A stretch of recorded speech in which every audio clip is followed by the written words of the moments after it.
this is Tony Mazzaferro again with the Stork Foundation. I want to create another educational video, and this time I want to talk about the physiological changes during pregnancy. And I think this is one of my favorite topics because it's so cool how a woman's body will adapt to support herself and the baby during pregnancy and change these normal parameters in order to make things go smooth during pregnancy, and I think it's really fascinating. So first I want to talk about the cardiovascular system. So how does the heart and the blood change during pregnancy?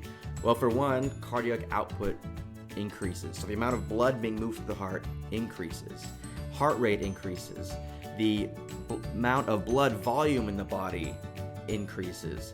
By a third trimester, a woman's blood volume can increase by 1 liter to 1.5 liters. So it's a lot more proportionally. And the reason that happens is because you have this growing uterus and growing baby, and there's a lot of new vessels that go into the uterus. So you have tons of new pathways for blood to go. So you need more blood volume to support the new forming vessels and to support the new baby and to deliver nutrients and oxygen to the new baby. Something else that changes with the blood, and this helps with delivery, is that you have an increased ability to form blood clots.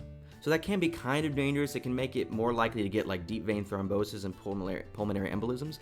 But the amazing thing is that when a woman gives birth, the placenta detaches and the uterus shrinks. There can be a lot of bleeding, but the body prepares for that by increasing its ability to form blood clots. So it clots very quickly, quicker than normal during the delivery process in order to prevent severe hemorrhaging. And I think that's a really cool way that the body prepares for delivery.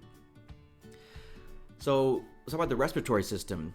As any pregnant woman knows, it's harder and harder to breathe as the uterus rises and pushes on the diaphragm. The lungs get smaller. And to compensate for that, your brain will signal increased respiratory drive. So you'll breathe, increase your respiratory rate per minute, increase your breaths. And also, hormones are released to cause relaxation of the rib cage. So even though your lungs are getting squished this way, they can actually go out more. So in order to expand a little bit more in volume that way. So that's how your body kind of compensates for that growing uterus. In order to breathe better, you can breathe out more a little bit, and you breathe a little bit more rapidly. The renal system, kidneys, you wonder why pregnant women pee a lot. It's because, for a couple of reasons. One, they have this uterus sitting on their bladder that makes their bladder small. But also, the kidneys see way more fluid and filter more and make more urine because you have this, like I talked about before, increased fluid volume.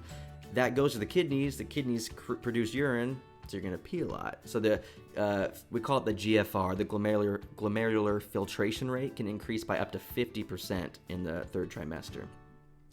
The GI system is also affected by pregnancy. Those same hormones that cause the rib cage to kind of relax can also cause muscles in the GI system to relax. So that's why pregnant women can have more acid reflux, because the muscles relax, things can kind of come back up. And also why they can also have constipation, because the muscles aren't working and aren't kind of moving things along like they normally would in a pre-pregnancy state.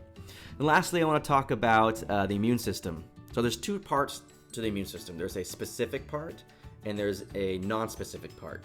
In pregnancy, the non-specific part is upregulated and the specific part is downregulated. And why that happens is because you want to prevent infection by increasing this non-specific part, but you downregulate the specific part because that's the part that could potentially get sensitized to the baby and then attack the baby. And obviously that's not what we want. We want a healthy baby. So that's why things adjust there. And because of this change is why pregnant women, we don't give them live vaccines, which is where you have a pathogen that's weakened but still alive. You don't give live vaccines to pregnant women, but you can give non-live vaccines to women. So that's why we recommend the Tdap and the flu shot to women routinely. So I hope that was interesting to you. There's tons more to all that, but that's a lot of cool changes that a woman's body just naturally does to adapt to a pregnancy, to support her, and also to support a healthy pregnancy. So I hope you learned something, and I'll see you next time.